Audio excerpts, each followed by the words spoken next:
La spiritualité des parents influence les premiers pas des enfants dans le monde spirituel.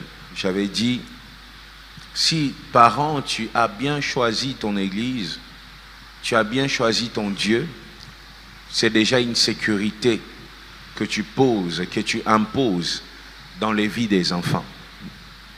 Les choix d'une bonne église, les choix d'un bon Dieu protègent ta progéniture. J'avais dit le dimanche passé, je pense ici, au 3e culte, que nous sommes cette génération où nous vivons les réalités des liens, les conséquences de liens. Et parfois, lorsque nous réunissons les membres de nos familles, nos pères, nos mères, nous leur demandons, mais qu'est-ce que vous avez fait pour que nous puissions souffrir? Qu'est-ce que vous avez fait pour que nous puissions vivre des maladies? Ils disent qu'ils ne connaissent rien, eux n'ont pas sacrifié la famille. Et très souvent, c'est vrai, ils ne connaissent rien. Très souvent à l'église ici, lorsque nous faisons les offrandes, et même j'entends ça dans les langages de membres de l'église, nous parlons des offrandes volontaires. Non, je vais donner une offrande volontaire. Parfois, on définit l'offrande volontaire comme une offrande qui n'a pas été demandée par les pasteurs ou les modérateurs de l'église. C'est-à-dire, tu t'es dit toi-même par une conviction, soit par une révélation, que je vais donner telle offrande qui n'existe peut-être pas sur la liste des offrandes de l'église. C'est ça, une offrande volontaire.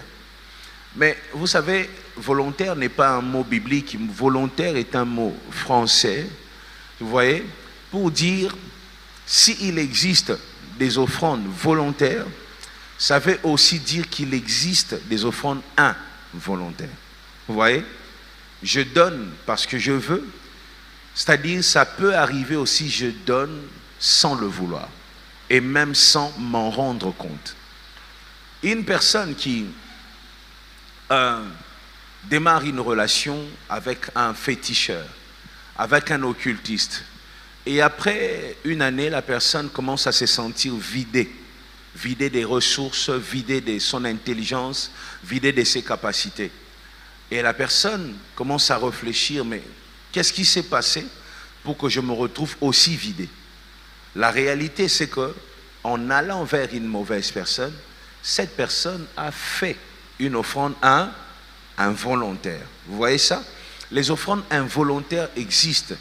Lorsque je suis dans cette église, je sers Dieu dans cette église, la réalité est que les dieux que j'adore deviennent les dieux de tout ce qui m'appartient, de tout ce que j'ai.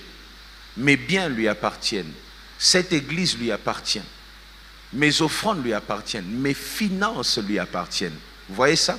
Même ma famille lui appartient, parce que je l'adore, parce que j'ai fait de lui mon Dieu.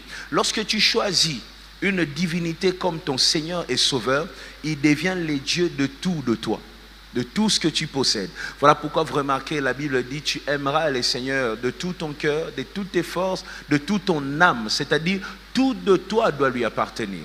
C'est-à-dire, même les jours où tu as des enfants, même parfois sans que tu viennes avec ces enfants, sans que tu offres ces enfants, parce que ces enfants sortent de toi, ces enfants lui appartiennent. Il peut toucher ses enfants, il peut frapper ses enfants, il peut sécuriser ses enfants.